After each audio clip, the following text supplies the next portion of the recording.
예수를 깊이 생각하는 사순절이 되기를 바랍니다. 할렐루야.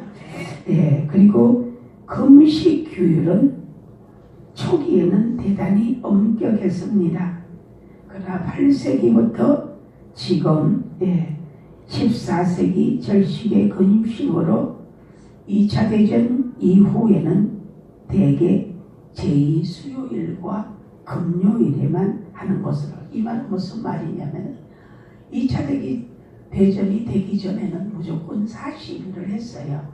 종려나무를 태워가지고 그 재를 가지고 이마에다 십자가를 그리면서 그 일을 했습니다.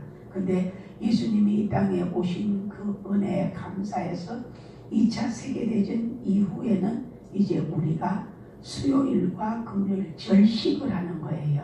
그래서 이럴 때는 옛날에 구약 시대에 모든 사람들은 화려한 옷도 안 입고 루즈도 안 바르고 사람들에게 거의가 검정 옷을 다 입었어요. 그러나 그런 율법적인 균례에서 안 벗어나고 우리의 지금의 우리 신약시대에 오신 그 예수 그리스도의 그 은혜에 감사하고, 할렐루야. 따라합시다. 예수님이 나의 죄를 씻으시고 나를 구원해 주셔서 하나님 아버지를 아바 아버지라 부를 수 있는 은혜를 주심을 감사드립니다. 이게 사순절의 큰 의미가 되기를 바랍니다. 금식하고 검정옷 입고 흰옷 입고 고개를 푹 숙여서 이렇게 힘없는 사람을 원하는 게 아니라 너들이 나를 기억해라. 할렐루야. 그게 아니라 우리가 하나님을 기억하는 거야. 예수님이 니들 나를 기억해달라 이게 아니라 우리가 예수님을 기억하고 감사하고 그분을 참 정신을 우리가 이어받아서 순교한 그 정신에 참 감사드리고 우리가 예수님을 본받는 삶이 되는 것이 사순절의 새 의미가 되는 것으로 믿고 그런 삶을 이끌어가고 우리가 그런 신앙생활을 하는 것이 참으로 사순절의 깊은 의미고 또 그분을 사랑하고 그 예수 그리스도를 흠모하고 그분을 진심으로 따르는 믿음의 사람이 되기를 주의 이름으로 축원합니다. 아멘. 이 시간 우리 최순애 목사님 나오셔서 하나님의 말씀을 선포할 때 그 은혜가 있기를 바랍니다. 감사드립니다. 오늘은 최순애가 찬송에 대해서 설교를 하고 오늘은 찬송에 대해서 또한 간증을 할 거예요. 많은 은혜가 넘칠 줄을 믿어요. 이번에 붕해가 두 군데가 겹쳤어요. 제가 여기 서 있는 최순애 제가 서울에서 붕해를 하기로 한 달 전부터 예약이 되어 있었어요. 그래가지고 내일 월요일부터 붕해를 해야 되는데 우리 원장님께서 대마도를 가야 된대요. 대마도에 거기 가서 대마도에 거기에 가가지고 최순애가 대마도에 대마도 가서 거기서 부흥회를 할 것이고 대마도 거기 가서 대마도 교회에 가서 최순애가 부흥회 강사로 대마도 교회에 가서 이렇게 설교를 해야 된대요. 그러니 몸은 하나밖에 없는데 두 군데가 이렇게 겹쳐졌어요. 그래서 제가 대마도를 포기했어요. 안 간다고 포기를 했어요. 그래서 그 원장님한테 다 말씀드리고 목사님들한테 말씀을 드렸어요. 대마도 저는 못 갑니다. 왜 못 가냐면은 서울에 붕해가 한 달 전부터 예약이 돼 있기 때문에 거기 성도님들이 그 수백 명의 성도님들이 최순애를 기다리고 이미 부흥 강사로 다 선포를 했기 때문에 못 갑니다. 국민일보 광고도 나갔습니다. 그렇게 얘기를 했더니 그렇게 알고 있었어요. 그런데 상명님께서 갑자기 이렇게 역사를 하셔서 한 군데를 포기하게 하셔가지고 서울의 부흥회 거기를 포기하고 대마도로 가서 대마도는 우리 땅을 설계하고 올 것입니다. 아멘. 아멘. 하나님께 영광입니다. 어서 오세요. 할렐루야. 어서 오세요. 오늘 하나님의 말씀은 본문 말씀 시편 111편 10절 말씀입니다. 제가 읽어드릴게요. 여호와를 경외함이 지혜의 근본이라. 그의 계명을 지키는 자는 다 훌륭한 지각을 가진 자이니 여호와를 찬양함이 영원히 계속되리로다. 오늘 이 말씀 가지고 은혜를 받을 거예요.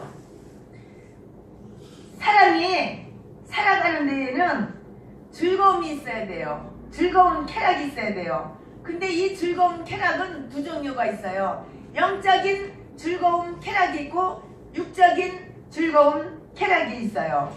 우리가 인생 살이하고 우리가 인간이 살아가는 데는 즐거운 쾌락이 필요하다고요. 그런데 이 즐거운 쾌락도 영적인 것이 있고 육적인 것이 있다고 말씀드렸잖아요. 육적인 즐거움과 육적인 쾌락은 대부분 죄고 악이고 독이 포함되어 있어요. 그러나 영적인 즐거움과 영적인 쾌락은 죄가 아니고요, 악이 아니에요. 최순애는 요즘 성경에 아주 깊이 들어가서 하나님과 깊은 교제를 하는 것이 세상의 쾌락을 누리고 있어요. 세상의 즐거움을 누리고 있다고요. 이것을 맛보지 않은 사람은 몰라요. 이 영적인 쾌락, 영적인 즐거움, 이것을 느껴보지 못하고 이것을 맛보지 못한 사람은 정말 몰라요. 영적인 쾌락, 영적인 즐거움, 엄청난 행복이더라고요. 하루에 최순애가 부흥에 안 나가는 날은 하루에 보통 10시간에서 12시간을 성경만 읽어요. 성경을 맥을 잡아가지고 그 성경 맥 따라서 깊이 들어가요. 얼마나 즐겁고 얼마나 깊은 그 쾌락이고 얼마나 큰 행복인지 몰라요.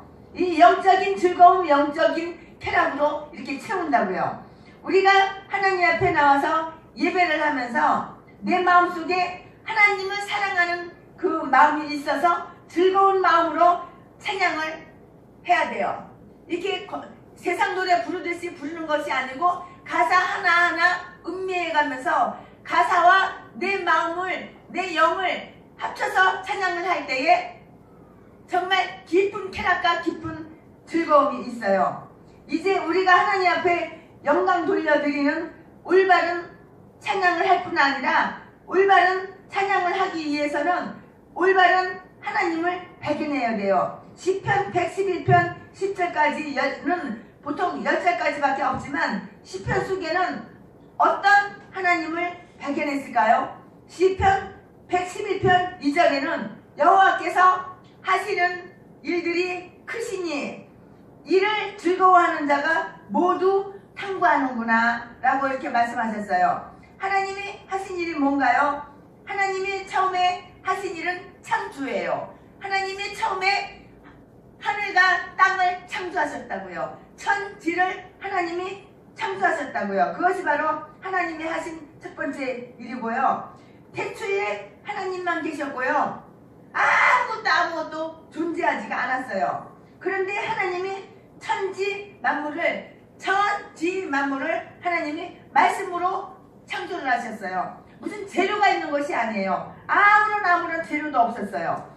하나님이 말씀으로 빛이 있으라 하니까 빛이 있었고요. 다른 것들도 다 말씀으로 창조하셨어요. 얼마나 위대하신 하나님인지 몰라요. 하나님보다 더 위대한 존재는 이 세상에, 이 땅 위에 단 한 개도, 한 명도 없어요. 우리 위대하신 하나님을 인정하고 위대하신 하나님을 찬양합시다. 아멘. 시편 19편에는 하늘이 하나님의 영광을 선포하고 궁창이 그 손으로 하신 일을 나타내는도다. 2절에는 날은 날에게 말하고 밤은 밤에게 지식을 전하니 라고 이렇게 말씀하셨어요. 그분이 하신, 하나님이 하신 손으로 하신 일은 나타낸다. 하늘은 하나님의 영광을 선포하고 궁창은 그분의 하나님의 손으로 하신 일을 나타낸다. 조금 전에 정신을 차려서 조금만 정신을 차려서 하늘을 이렇게 쳐다보고 하늘을 바라보면 하나님이 계시다. 하나님이 분명히 계시다는 것을 우리가 인정할 수가 있어요. 하늘에 태양, 수많은 별이 엄청 많잖아요. 수많은 별들. 또 그것들이 가만히 있는 게 아니에요. 달은 약 29일, 달. 하늘에 떠있는 달은 약 29일 밤마다 지구를 한 바퀴 돌잖아요. 우리 지구도 가만히 있는 게 아니에요. 지구도 일을 해요. 1년에 태양 주위를 한 바퀴씩 돈다고요. 달이나 지구가 무슨 생명이 있어요? 생명 없잖아요. 그것이 무슨 힘으로 달은 지구를 돌게 하고 지구는 태양을 돌고 하늘에서 별들은 어떻게 해서 빛을 내고 내가 이거 창조주 하나님만 발견해도 하나님은 위대하시다. 하나님은 이렇게 위대하신 분이라고요. 하나님은 전능하시다. 하나님은 전지전능하시다. 하나님은 못하시는 일이 없으시고 하나님은 위대하시다. 그래서 우리가 신앙 고백도 전능하사 천지를 만드신 하나님 아버지를 내가 믿사오며 이렇게 하잖아요. 참 우리가 하나님을 인정해야 된다고요. 하나님이 얼마만큼 전지전능하시고 하나님이 얼마만큼 위대하시다는 것을 우리가 깨달아야 되고 하나님을 인정하고 위대하신 하나님을 높이고 찬양해야 된다고요. 창조주 하나님을 이 창조의 세계에서만 보아도 하나님이 얼마나 위대하신 하나님인가요? 우리 하나님은 시시한 하나님이 아니시라고요. 별볼일 없는 하나님이 아니시라고요. 이렇게 위대한 하나님이시라고요. 천지전능하신 이렇게 위대한 하나님이시라고요. 그 하나님을 발견해서 바로 알아야 입에서도 찬양이 나간다 그 말이에요. 특별히 이 창조를 통해서요. 하나님의 모든 피조물 가운데 잘 만든 게 바로 뭐예요? 하나님이 모든 피조물을 만드셨다고요. 그 중에서 하나님이 최고로 잘 만드신 게 있어요. 그게 뭔가요? 사람을 하나님이 만드셨는데요. 하나님이 최고로 잘 만드신 게 바로 사람이에요. 저 여러분 하나님이 만드셨다고요. 아멘. 그게 하나님이 최고로 잘 만드신 거라고요.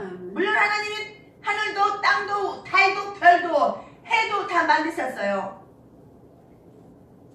여러분이 보아도 그럴 거예요. 얼마나 많은 짐승, 물고기, 산에 가면 짐승, 초목들이 있지만 사람을 하나님이 제일 가장 존귀하게 하나님이 형상대로 지으셨어요. 하나님이 우리를 어떻게 지으셨다고요? 하나님의 형상대로 사람을 지으셨다고요. 우리를 하나님의 형상대로 지으셨다고요. 우리는 그러니까 누구 닮아요? 하나님의 형상을 닮은 그 존재가 바로 우리라고요. 그래서 타락하기 전에는 아담과 하와가 자유롭게 교제하고요. 하나님과 교제를 했다고요. 하나님의 말씀을 잘 듣고 하나님의 말씀을 잘 순종해서 하나님께 영광을 돌리고요. 하나님을 이렇게 잘 섬길 때에는 에덴 동산에서 사람이 아무런 근심이 없고 걱정이 없고 먹을 것 잠잘 것 걱정이 없었어요. 병이 없었다고, 질병이 없었다고, 이렇게 행복하게 살았다고요. 부부간에도 얼마나 행복했나요? 아담이 이쁜 하와 자기 마누라를 볼 때에 이는 내 뼈 중에 뼈요 내 살 중에 살이라 이렇게 사랑했어요. 근데 요즘은 부부가 이렇게 사랑하나요? 부부가 이렇게 사랑한다면 뭐 하려고 헤어지고 뭐 하려고 이혼하고 뭐 하려고 남편이 개패듯이 아내를 패고 남편이 아내를 죽이고 아내가 남편을 죽이고 돈 때문에 보험을 잔뜩 들어놓고 아내가 남편을 독살하고 남편이 아내를 칼로 찔러서 죽이고 왜 그럴까요? 다 타락했기 때문에 그럽니다. 다 타락했기 때문에 하나님이 인간을 만드신 의도와는 달라요. 얼마나 요즘 세상이 악합니까? 타락해서 그렇다고요. 타락해서. 우리는 이렇게 타락하게 살지 맙시다. 아멘. 부부간에 서로 사랑하고 서로 이해해주고 서로 아껴주고 그러고 삽시다. 아멘. 그런데 지금은 죄 때문에 다 이렇게 타락을 해서 엉망진창이 됐어요. 그 지혜, 하나님의 지혜는 오도간 데도 없고 하나님이 그 질서